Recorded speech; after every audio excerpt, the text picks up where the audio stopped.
Welcome to Leadership Unlocked, where we uncover the pivotal stories that shape extraordinary leaders. I'm Dusty Holcomb, and on this show, we don't just talk about leadership, we decode it. In every episode, we sit down with change makers who've walked through the fire, challenged the status quo, and emerged with wisdom worth sharing. These aren't just lessons, they're lived experiences, real moments that reveal the mindset, the resilience, and the clarity behind lasting impact. Today, you're going to hear one of those stories. What does it take to lead tons and tons and tons and tons and tons of people through change?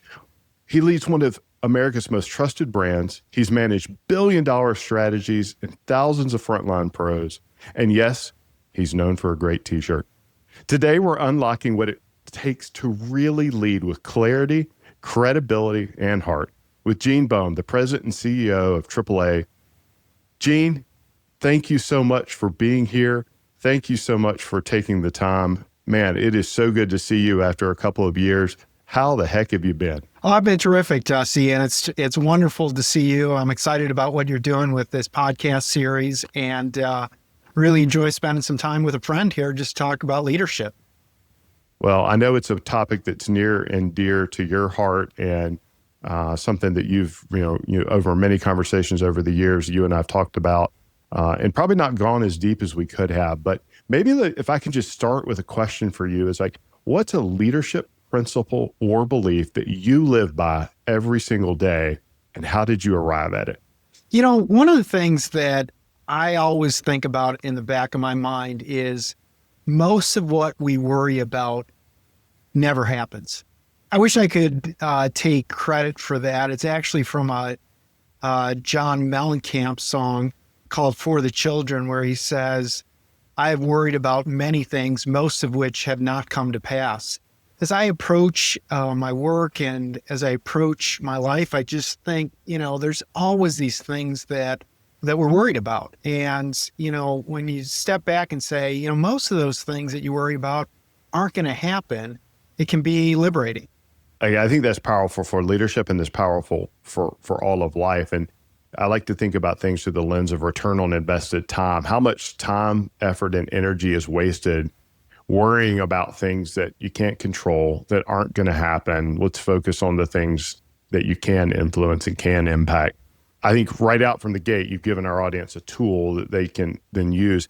How did you land on that? Was that some epiphany? Was it listening to Mellencamp in the back of a car? Like, how did you get to this place where that became kind of a driving principle? I think the lyric really struck me. And, I think about all the things that we carry in our heads that, cause us angst and worry. And I'll tell you a funny story. So when I was a kid, I got an older brother who's 6 years older than me. And I was probably about 5 and he would have been 11. And he bought this skateboard from a friend of his, and he spent $10, which, was a lot of money back then. And so he bought this skateboard, and I begged him if I could borrow the skateboard. And I was too little to even ride a skateboard. So I was just kind of like laying on it and paddling around on the sidewalk. And the next day, the skateboard's gone. And so I had left the skateboard out in the front sidewalk, and someone must have taken it, and my older brother just got totally enraged with me, right? And I'll still remember, like, he was like telling my mom, like, I never wanted a little brother, that kind of stuff. And so I felt bad about this my whole life. And so when my brother turned 50, I bought him the exact same skateboard, like a retro skateboard. It was one of those hard plastic ones, kind of small. And so I give it to him on his 50th birthday, and he's like, what is this? Like, why are you giving me a skateboard? And I'm like, remember the skateboard that you had when we were kids and I lost it the first day you got it? And he's like, no, I don't remember that at all. And my mom was there, and she's like, kind of remember maybe a skateboard. I'm like, I've been holding on to this for 40 years, right? Of feeling bad about this. And he didn't even remember. So I think this ability to let things go, to recognize that, like I said earlier, most of the things that we worry about never happen. I think that's powerful. I think it's freeing. And I think that, the less baggage that you can be carrying around, the more time and attention you can give to those people that you lead. It resonates, or it speaks to me of like the importance of just having conversations. And, you've been holding on to something for 40 years and it wasn't even a thing. And I know so many cases, I'm guilty of this myself, that you build something up in your mind and they don't even know what's going on. It's not even a thing. Just have the conversation. Okay. Well, you're the president and CEO of AAA. I know what the organization does. I love the organization. How did you get there, Gene? Did you just know this from the day that you walked out of your mom's womb that one day you were going to be the president of AAA? How did you get here? I mean, this is the greatest job in the world. Just 15 seconds on AAA. So AAA was founded in 1902 when 9 clubs got together in Chicago, all to advocate for motorists and roads and safety, and has grown ever since, and has grown to over 65 million members. And, we're first and foremost known for rescuing people on the side of the road, but we do so much more than that. We make dreams come true by booking amazing vacations. We provide peace of mind through our insurance teams. We create member value through strategic partnerships. And most importantly, we save lives by advocating for traffic safety. So that's a little bit about the organization, but I honestly couldn't have imagined that I would have gotten into this role. I started my career in HR. I always was interested in people. And so my background, my training was in psychology and industrial organizational psychology, and made my way into different HR roles and spent probably the first 15 years of my career in HR. And one of the great things about that from a leadership perspective was that it really gave me exposure to senior leadership very early on. So early in my career, I was working at Walgreens and I was leading their high potential development program, and I was doing succession planning with regional vice presidents, and I was in my 20s. And so I learned a great deal about leadership and what was important from a leadership perspective, and how decisions were made about leadership. And then throughout my career, I've always been in roles where I was early on exposed to leaders and had an opportunity to see different leadership styles, different leadership approaches, how decisions were made,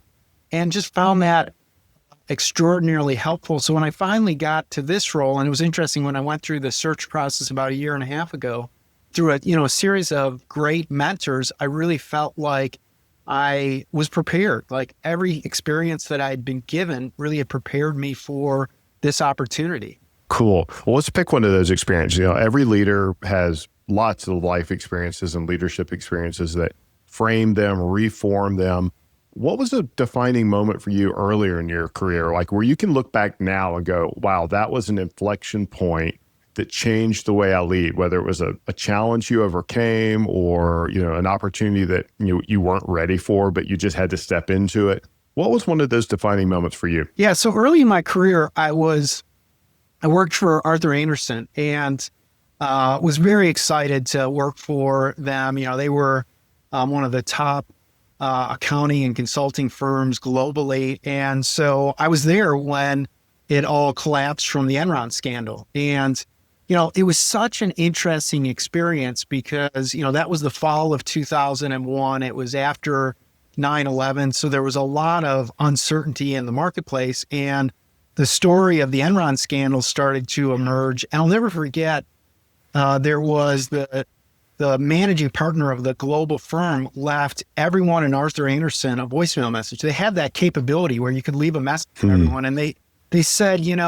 we want to reassure you that Enron is one client. We have a strong audit practice. And, it was a time when it was really still the dawn of the internet where, you were getting more news online than you were getting from the company. This story was moving quickly. And I'll never forget, there used to be a show. I was in Sarasota, Florida, working on a project, and there was a show. It was Kudlow and Kramer.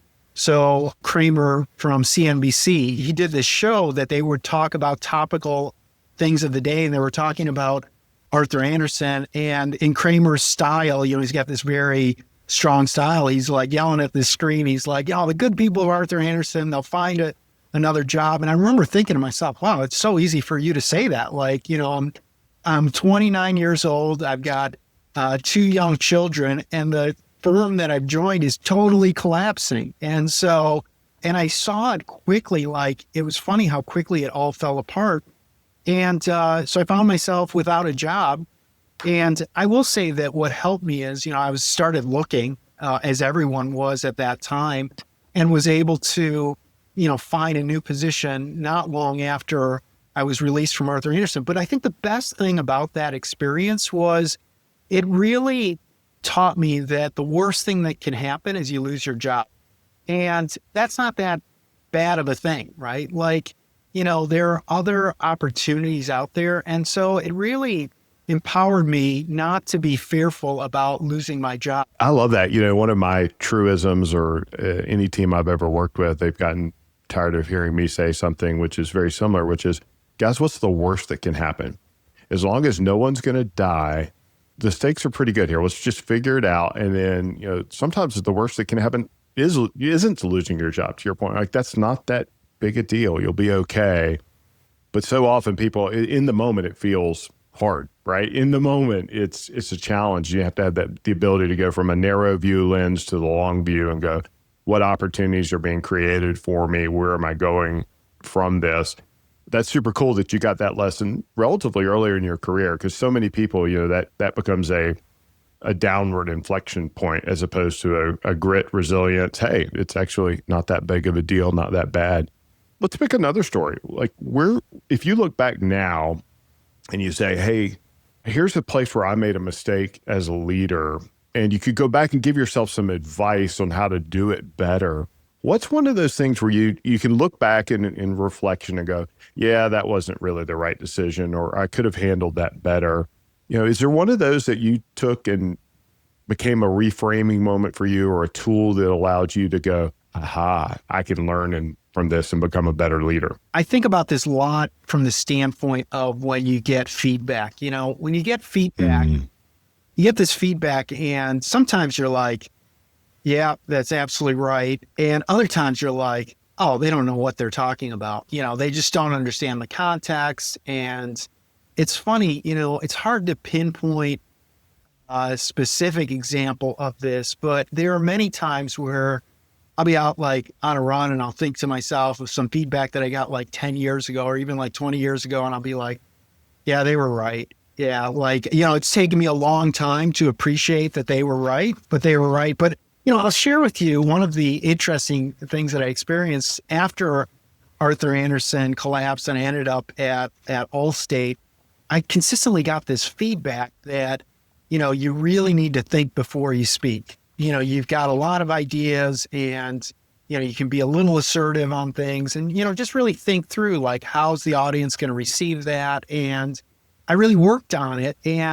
But the reflection that I had, and it goes back to my older brother that I was talking about earlier, is my older brother used to tell me that, and I don't think I can say it on the podcast the way he said it, but he's like, Gene, like, I'm not always going to be around, and you've got a big mouth, and if you don't watch it, you're going to get beat up. And he said it with more colorful language than that. But it's funny because I remember getting the feedback of, you got to think before you speak. And I'm like, wow, I've actually been getting this feedback my entire life, right? Like, this goes back to my brother saying, you got a big mouth and you better think, he didn't say you better think before you speak, but he's like, if you don't watch it, you're going to get beat up.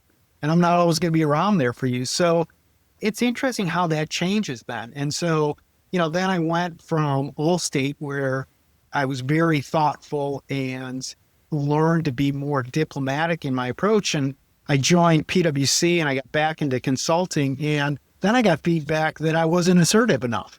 You got to put your point of view out there. Clients are expecting this. And so, I think the environment and the culture of the organization you're in plays a huge role. I could not agree with you more. Right? Culture plays a huge role. Environment plays a huge role. And also it makes me think about as you serve more people, as you take on leadership roles with more responsibility, the message that you cast by your behavior. I work with leaders, and sometimes the simplest things are the most impactful. Is like everything we do as a leader is on stage. If you come in to the office and you've spilled coffee on yourself and you're in a bad mood, people just naturally think the business is failing because you're in a bad mood. Like they ascribe meaning to things. And so when you talk about, hey, taking the opportunity to pause and think before you speak, in one organization that's super powerful and it sends one signal, and in another organization it sends an entirely different signal. And it speaks to the power of our behavior and what people are looking for and how it impacts others, even in simple things that we're not even really aware of in a self-aware kind of manner. Sounds like you've had some good coaches throughout your entire life, starting with your brother. Yeah, well, I've worked for 17 different leaders throughout my career, and I still have a relationship with every single one of them. And, you learn something from each of them. I think the other thing that's interesting in my career, as I contrast it, I'm the 33rd president and CEO of AAA. Of those 17 leaders, the majority of them were women leaders. So more than half women leaders. And so I think that's been a real benefit too, is learning from different leaders, different approaches, different styles. Some leaders that I worked for really were leaders that would had a style that encouraged you to self-discover. Other leaders would just tell you, this is what I need and this is why I need it. And this is what I need you to do. And so recognizing that everyone is unique, everyone has a different style, and really getting to know people and understanding their approach, I think is just so critical to being successful. What's your style, Gene? If you were to, put an elevator pitch together, and I know you've done it a million times when you're interviewing candidates, you're talking to people in your organizations. What is it that you tell them about your leadership style so they get to know what to expect from you as they're getting to work with you? First and foremost, I really work hard to create an environment that's empowering and creates collectively a compelling vision, and then empowers people to achieve that vision. And I got to share something with you, Dusty. So, I love your daily leadership quotes. I look forward to them every single day. And I want to share one with you that I've been walking around with ever since you sent it out. It was probably a year and a half ago, but it really captures it. It says, if you want to build a ship, don't drum up people together to collect wood, and don't assign them tasks and work, but rather teach them to long for the endless immensity of the sea. It's from Antoine de, maybe you can help me with the pronunciation. Nope, you're on your own there, big fella. De Saint-Exupéry, so I probably botched that, but I have found that leadership quote to really capture what I'm trying to do, right? Like, I don't want to give people tasks and be a micromanager. I want to really lay out a vision. And that's what works well at AAA as well. We coordinate across 19 different clubs in the US and 8 in Canada that have a lot of autonomy, that are very empowered to do what's right for their members. And what we really try to do is bring them all together under a common vision, where our vision is that we want to save lives, create member value, and deliver exceptional experiences. And it's really up to the clubs and to my teams to figure out the best way to do that. I'm glad you shared that quote. That's one of my all-time favorites as well. And it speaks to, I've got one of my favorite quotes. The one I think about all the time is from John Maxwell, which is, leadership is influence, nothing more and nothing less. And, the ability to help people see beyond the work they're doing and connect it to purpose, connect it to meaning, connect it to the vision, like make them long for the sea. Like that's so powerful. And it's one of the things I loved so much about AAA during my 21 years there was we helped people. I went to AAA, and I know I've shared this with you before, but I went there thinking I'm going to do this for 3 years and, get a stamp on the resume, move on to something else, and fell in love with an organization that at the end of the day, we helped people. And there was nothing more affirming or reassuring or frankly just spiritually motivating than to get a call from a member calling us to say, hey, my daughter was on her way home from college, and she broke down on the side of the road at 1:30 in the morning, and your guys were there in 20 minutes. And I just want to say thank you. And I've had that conversation from calls. I've had that conversation from being in this grocery store with a AAA shirt on. And I know how like just spiritually motivating that is as a person who's part of something bigger than themselves. And I love that you're casting the vision and helping people connect the vision, their work to their vision. I think that's what great leaders do. They connect dots. They enable people to see the dots that are from what they're doing today into where they're going. And I'm just delighted that you get to do that and get to lead with that spirit, that ethos. Most leaders don't need more advice. They simply need clarity. That's what the Vision to Victory scorecard is all about. It's free, it's fast, and it gives you a clear picture of where you are and what's next. Start now at clarityalignmentexecution.com. Let's make sure that your next step forward is the right one. All right, I'm just going to go ahead and ask it now. I've got some rapid fire questions for later, but you have some people on your team that are dying to know, how the heck did the I Love My Job t-shirt story start? Yeah. And if I don't ask people, oh, there you go. If you had not been wearing that shirt, we might have canceled the interview. Well, how did it start? Yeah. So when I joined AAA back in 2017, I had responsibility for our call centers, 1,000 team members. And I spent a lot of time visiting our different call centers. And I felt like the culture was a little flat. And so really wanted to create an environment where people love their jobs. And, it started in February of 2017. Someone on my team, heard me say, I love my job. And they created a little pin that said, I love my job. And they gave it out in the month of February. February was the month of love. So that was the start of it. And then I had my first town hall meeting. Someone else on my team printed up a shirt that said, I love my job. And so I wore it to the town hall meeting, and I asked the team, and I said, hey, if I got you shirts like this, would you wear them? And I'm telling you, Dusty, everyone loves a free t-shirt.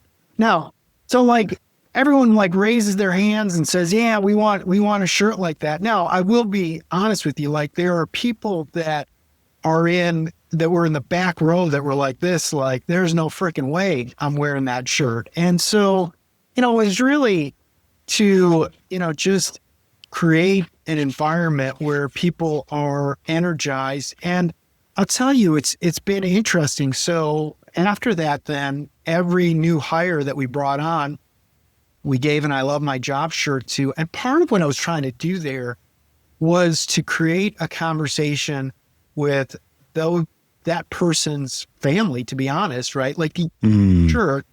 And you're like, I just started this job at AAA. Can you believe they gave me this I Love My Job shirt?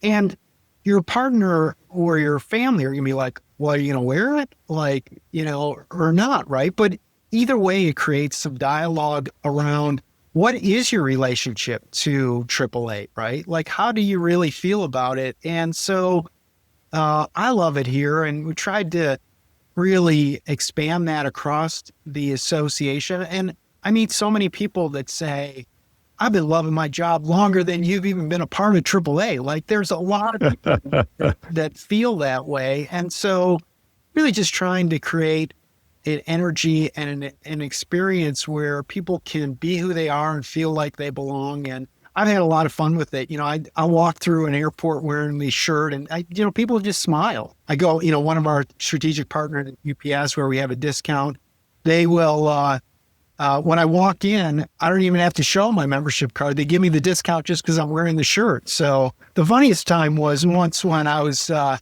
a restaurant, fast food restaurant, I was ordering, and the guy looked up at me. He's like, "Do they make you wear that shirt?" And I'm like, I'm kind of that guy. So I've had a lot of fun with it. It's really just to create a culture where, we focus on employee experience. And that's so much of what AAA is about, right? Like, we don't manufacture anything. We're a service organization, and we need people that are energized to take that next call, to to do that next roadside rescue, to, repair that next automobile, to provide peace of mind, to book that dream vacation. And so that's what I'm really trying to do. And I've had a lot of fun with it. It's super cool. And I love that, you said something in there that I think we would be remiss on looking past, which is people get this and they go home. Like I say, the colloquially, but oftentimes we forget that it's not just the work that people are doing at work, that they go home and there's a ripple effect of what we do. And it's how they show up. They're spending the majority of their time at work, but they're doing it to, provide for their families, whatever that is. But there's a ripple effect. So if they like what they do, if they're getting passion and energy and joy and take pride in it, and then they get to go home, well, the benefit of that is not just the AAA member or the customer of the organization, it's also their family member, because that energy is contagious for good or for bad, right? And so, if there's one person, and I know it's thousands of people, but if there's one person who's had a better life experience and it's now translated that to their home environment, their partner, their family, you never know where the ripple effect of this ends. I think that's really cool, because it's not just about, come in for 8 hours and do a thing. It's about, man, show up and take care of someone else. And it actually has a ripple effect far broader than that. I'll tell you one of the other things that really stuck with me early in my career. My first career position was with Walgreens at their corporate headquarters. And I'll never forget my very first day there. One of the managers that I interviewed with, her name was Heidi. And when she saw me on the first day, she said to me, "Gene, I'm glad you joined the team." And it was funny because I was just like thrilled to get a job. I'd sent out so many resumes and I was just thrilled to be with a big brand like Walgreens. And when she said, "I'm glad you joined the team," I was like, wow, like that, you don't know how much that means to me. And I think about that a lot when we bring on new team members, right? Like everyone has a choice in terms of where they work. And I'm glad they decided to join AAA. So I do think it's really important to be welcoming and be grateful that people are choosing to devote their careers and so much of their lives to our mission here at AAA. It is a mission and it is a passion. So not to change the tone, but I'm very curious to understand, because I know what I felt like during my tenure with AAA. What keeps you awake at night, Gene? What are the things that we don't worry about what we can't control? Most of what we worry about doesn't happen.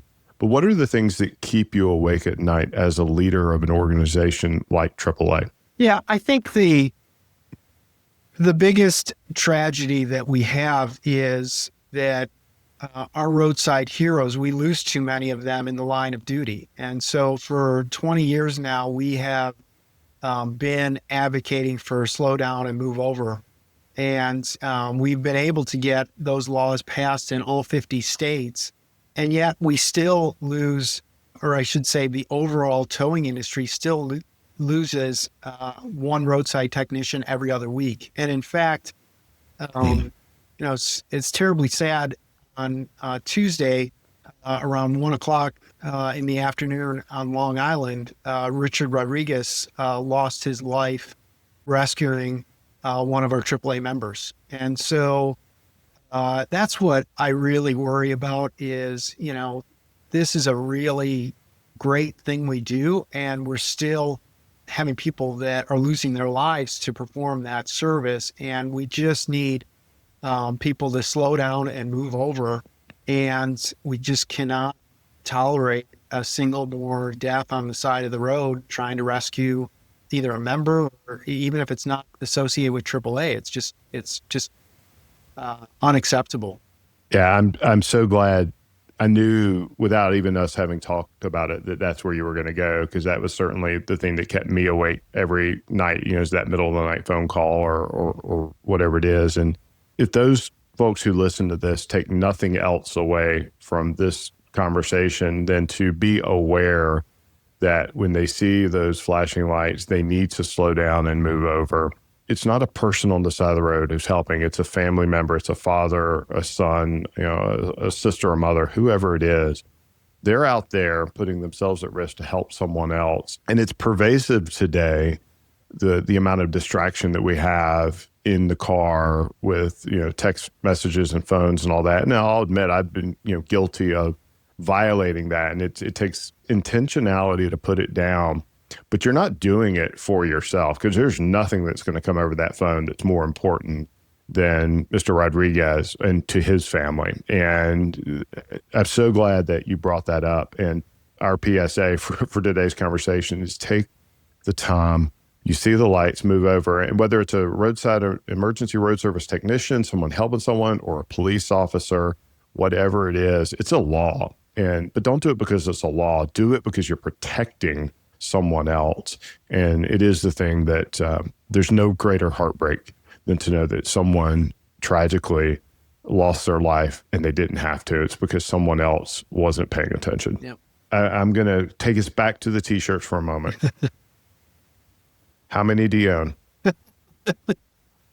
I don't know. I probably like 30 or so. It's funny. It's not only, I get a lot of T-shirts because I've kind of become known as the T-shirt guy. So I get T-shirts, other T-shirts that AAA is doing, but it's fun. And, I'll tell you something funny about the T-shirts. When we were wrestling with a couple of years ago, 2022, 2023, coming out of the pandemic, we saw supply chain issues and the rise of inflation. I saw it with the T-shirts too. The T-shirts went up from $7.68 a T-shirt to $9.88 a T-shirt. And it was the only item that after supply chains leveled out, they came back down in price. So that was good. But I've owned a lot of them and love wearing them and love giving them out. So it's been a ton of fun. Yeah, I love the story behind it. And that's what I was really interested in is the story. And so that others could understand it's not about the T-shirt. The T-shirt is the catalyst for a conversation, and it's an opportunity to give people a moment to reflect on, what the good they do have. Like it's this attitude of gratitude, this opportunity to embrace what we do have versus what we don't. Yeah. I love that. The other thing I'd say about it is, look, I have bad days too. And sometimes I wear the shirt because I truly love my job. And sometimes I wear the shirt because I remind myself I love my job. It serves multiple purposes in that regard. Not every day is perfect day, but man, it can be a great reminder.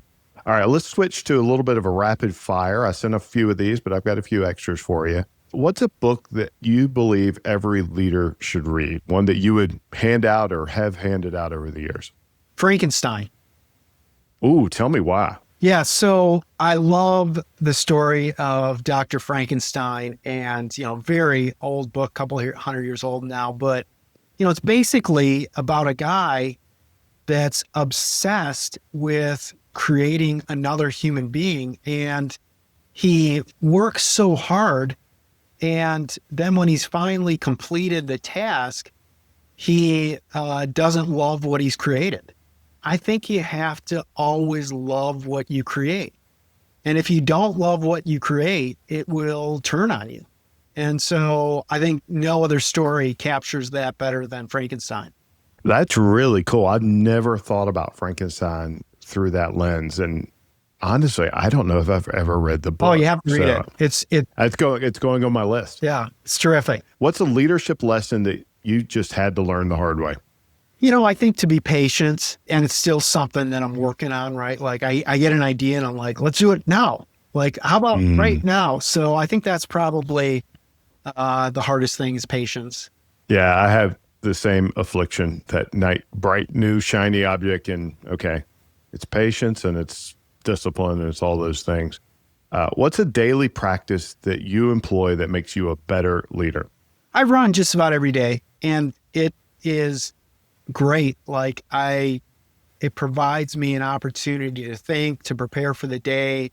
I always come back from that run with a clarity around what I'm intending to accomplish for the day. So, and I never, I travel a lot. I never miss it. I love running when I'm on the road. I love seeing other parts of the world through runs. So that's something that's the one thing that I'm highly disciplined about.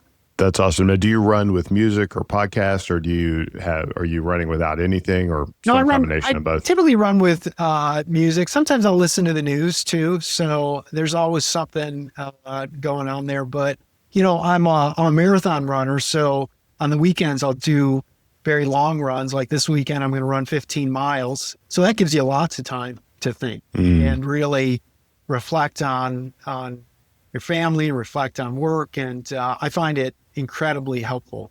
What's your next marathon? I'm doing the Grandma's Marathon in Duluth, Minnesota, and it's going to be I've heard in about that one. June. So it's really one of the longest running marathons. I think this is the 45th running of it. So, and I've done it a bunch of times. It runs along Lake Superior. It's really beautiful. Now, are you on a mission to do all 50 states or anything crazy like that, or have you already done that? Yeah, no, I haven't. I've done maybe a dozen states. I had that mission at one point. I'm like, wow, this is really hard. Like, you got to plan like every vacation around this. And part of what my challenge is, I have another mission to do like the Chicago Marathon every year. So I've done the Chicago Marathon 21 times. And early on, the first time I did it, they had these 7 guys on TV that had done the Chicago Marathon like 25 times. And I'm like, man, if I could do it like, I don't know, like 40 times, maybe I'd get on TV. So that's my mission, is to get on TV, that I've done the marathon like 40 or 50 times. So, and now, there were originally 7 guys that had done every single Chicago Marathon. It's down to like 3 guys that are getting quite elderly, but continue to do it. So I always find that impressive. In addition to running Chicago 40 times, what's a bucket list race that you haven't done yet, but you've got it in the crosshairs? I'd really like to do one of the international races like Tokyo or Berlin or London. I think that would be great. All right, let's go back to leadership for a second. What is a leadership myth that you would like to just debunk? It's something in the pop culture or people always believe is a truism, and you don't buy it and you don't think it's true at all, and you want to debunk it right now.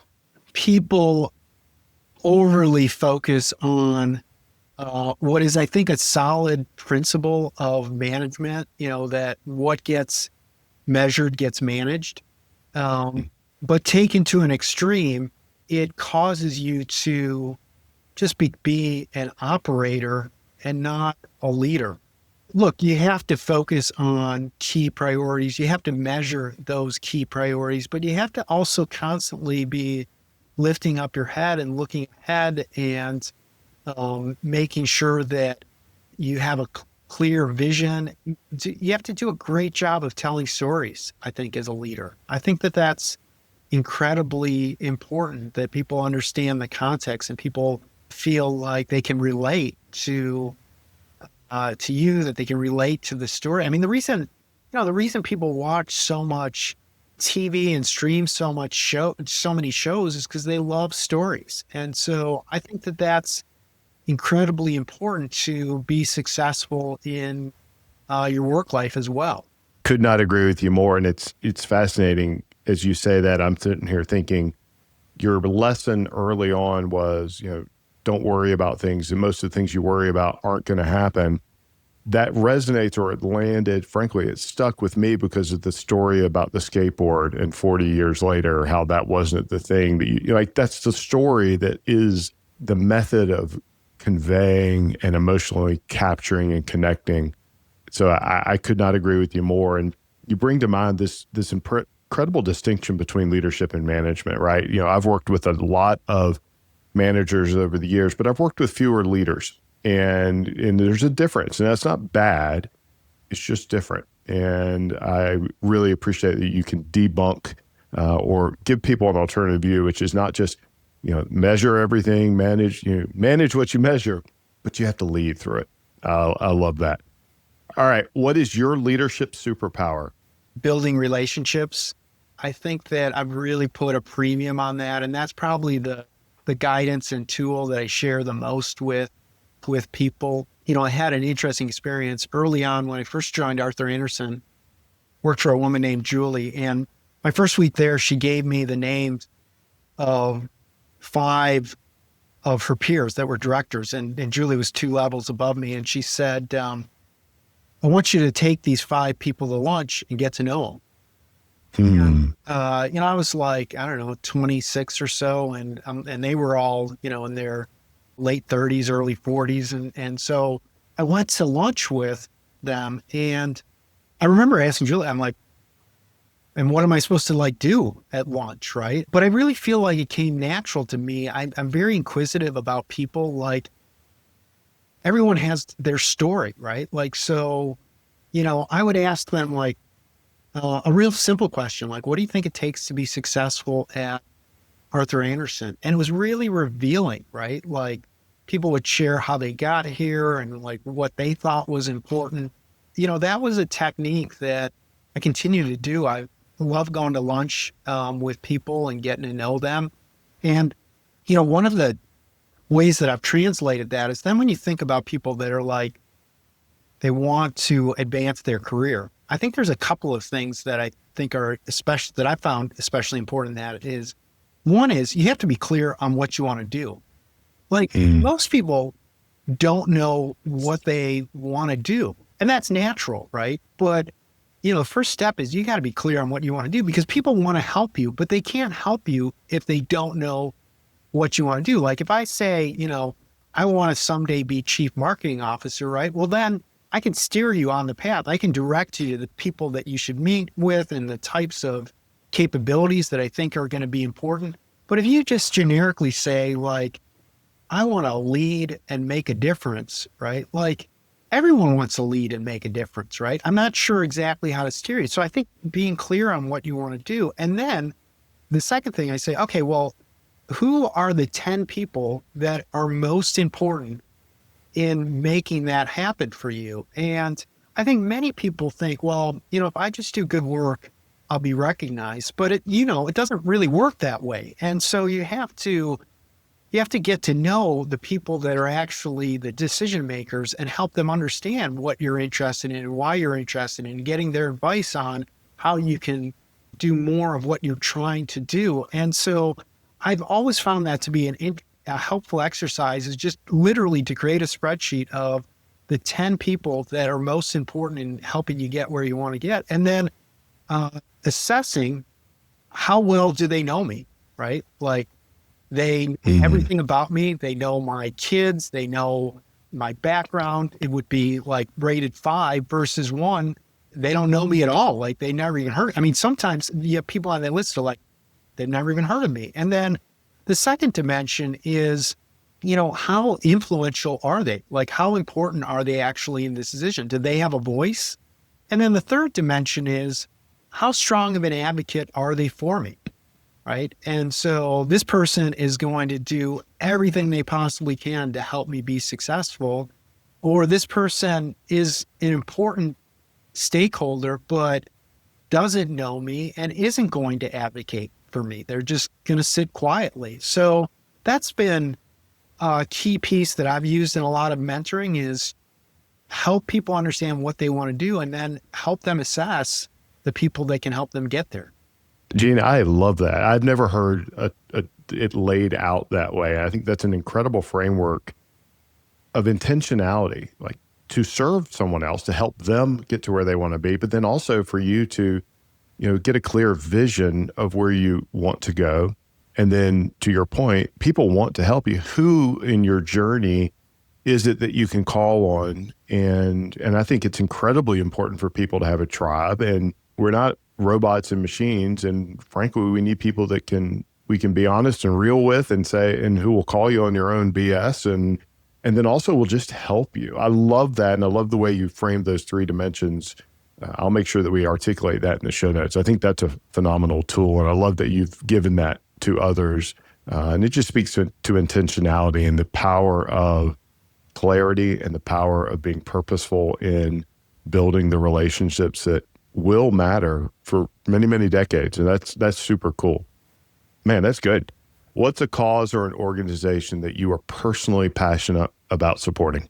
Really helping save lives. And so one of the things that we're doing, I don't want to name one in specific, but one of the things I'm trying to do in this role is to create a greater coalition of nonprofits that are focused on saving lives and reducing traffic fatalities. And there's so many of them. A couple weeks ago, I was speaking with the CEO, Stacey Stewart, from Mothers Against Drunk Driving. And so really trying to find a way to bring together even more so all the forces that can save lives. And what's interesting about traffic fatalities beyond the roadside technician deaths that we were talking about earlier is, we have over 40,000 traffic fatalities every single year. And that has risen coming out of COVID. And so, if you go back a little over a decade ago, we were down to 32,000 traffic fatalities. We had previously been, in the early 2000s at 40,000, and it went down and it's come back up, and it's related to drug driving, distracted driving, speeding is exacerbating all these things. So my real focus is around bringing together even stronger coalition of non-for-profits that are focused on reducing traffic fatalities. Man, I love that. And it's a good call out and reminder just to everyone that there is nothing that is more important than what's going on in the cockpit of the car and on the road. And, put the phone down. If you're driving under the influence, shame on you. Don't make that decision that impacts someone else. And so kudos to you for embracing that and championing that. You never know. It could be my family. It could be someone else's family who's impacted, and in a positive way because of these efforts. So thank you for that. Gene, where can people learn more about you? Where can they connect with your work and with AAA, or how can they find out ways to get involved if they're so inclined with some of those interests that you have? Yeah, I'd love them to follow me on LinkedIn. I'm a pretty frequent poster on that site, and look forward to responding to and hearing people reach out, and that's probably the best forum. All right. So if you could leave one final thought for our listeners about growth, resilience, purpose, clarity, running, what would it be? Well, I think the most important thing for a leader to do is to be grateful and to express that gratitude. I think it's one of the things that I saw great leaders do, always starting with thank you and ending with thank you. And, I'll leave you with one final story. So when I was at PwC and I was consulting and I was traveling every single week, I had a client that for 3 years I was traveling to Boston. And when I love Thursday nights because Thursday night you get to go home. I'd go through the airport at Logan, and I'll never forget there was a TSA agent there, and I try to always get in his line because I think what a tremendously difficult job to be a TSA agent, and so important for providing protection in transportation. And so, but this one gentleman, I'd always go up to his line and I'd ask him how he's doing, and he would always respond, "Blessed and loved more than I deserve." I must have done this dozens of times, and I'd always be very intentional to ask him, "How you doing?" Blessed and loved more than I deserve, and I always walk away feeling that's exactly how I feel, and I'm so grateful. And I think I thank you for this opportunity. It was great to reconnect. I appreciate your passion for leadership and what you're doing to help others grow their leadership. So thank you. You're welcome, Gene. The honor's all mine. And I think, thank you. And I think this is going to be rich for our audience. I'm sure we'll want to have you back on because I think there's probably a whole lot more tools and frameworks under that t-shirt wearing exterior that people could get some value from. So folks, if today's story challenged you, if it gave you something to think about, and if it makes you do something better in the world, be sure to subscribe to Leadership Unlocked, share it with someone who needs it, and go forward and create an impact on the lives of others. So thank you very much. We'll see you next time. Thank you, Dustin. If today's episode gave you something to think about, something to apply, then there's more where that came from. Head over to arcusgroup.com and sign up for our newsletter. It's where we share tools, insights, and our leadership frameworks to help you lead with more clarity, more alignment, and more impact. No fluff, just what helps you lead better. Thanks for tuning in. See you next time on Leadership Unlocked.